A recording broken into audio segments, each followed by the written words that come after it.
20%.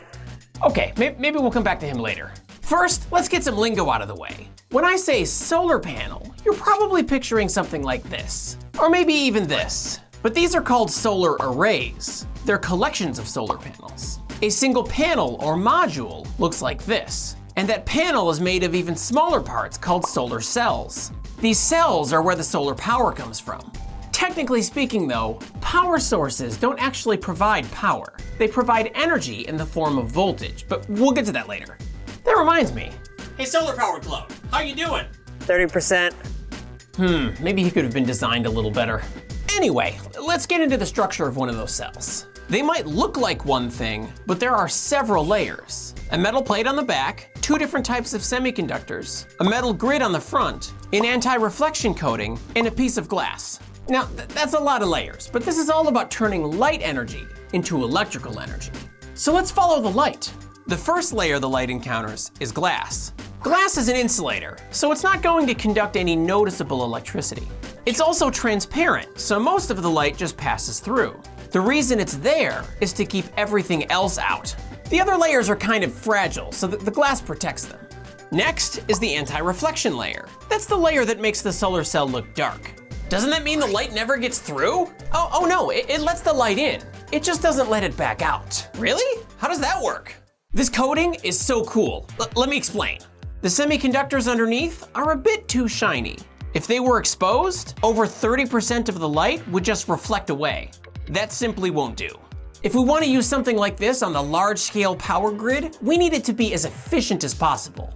The glass already reflected away about 5% of the light, and we're going to lose a bunch of it to heating. We can't really afford to lose much more. The anti-reflection coating helps us hold on to what we've got left. And it works like this. You can't just coat it black, otherwise all the light would heat the cell and you wouldn't get any electricity. This coating has to be transparent. It must let the light pass through. But what happens is you get a reflection off the top and the bottom. If the coating is just the right thickness, the two will cancel, and the reflected light disappears, leaving only the incoming light. All of it? Unfortunately, no, but most of it.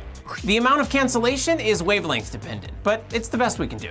So both the glass and the anti-reflection coating solve some practical issues. But you're not here for practical issues. You probably want to hear how a solar cell actually generates electricity. That's where semiconductors come in. Terry Lee. The best one we've got is silicon, right in the middle of the chart. Full insulators won't work because the jump to the conduction band is too big. Conductors won't work because they're already conductive. We want the incoming light to make it conductive. Semiconductors need a boost to become conductive, but only a small one. A little visible light will be just enough. There's a slight itty-bitty obstacle for us though. Silicon is 4 from the left on the periodic table. 1, 2, 3, 4. That means each silicon atom only has 4 electrons in the valence band, all 4 of which get used up when they bond to each other in the semiconductor. The incoming light might break some of those loose, but it's not enough. Solar-powered clone knows exactly what I mean. If you've stopped driving at night because of vision problems, try this simple ice hack with water. 65%. Man, I really should have pre-energized him first. Anyway, pure silicon isn't going to be enough. We need to enhance it using a process called doping. Well, yeah, kind of like that. We are technically injecting something that doesn't belong to enhance performance. But unlike sports doping, this is totally legal. Where was I? Right, enhancements. We need extra electrons that aren't part of a bond. The number of valence electrons is equal to how many columns over we are. So we just need to step over 1 more column to phosphorus. That's 4 electrons for bonding and 1 extra for us to move around. We still want this to be mostly silicon, but if we mix in some phosphorus, we get some spare unbonded electrons to work with. The incoming light can excite those electrons up to the conduction level, but that's not going to do us any good if we don't have anywhere for them to go. 1 step to the left of silicon, there are only 3 valence electrons. That gives us a hole or opening that our extra electrons will want to fill. Unfortunately, aluminum atoms are a little too big to fit inside the silicon, so we take 1 step up to boron instead. They'll fit quite nicely in the silicon and leave us some electron holes to work with. The 2 of them together are the key to how a solar cell works. Separate, the 2 types of silicon are neutral. There's no net charge on either one. But the moment the phosphorus-doped silicon touches the boron-doped silicon, there's a mad rush of electrons from the phosphorus to the boron at the boundary.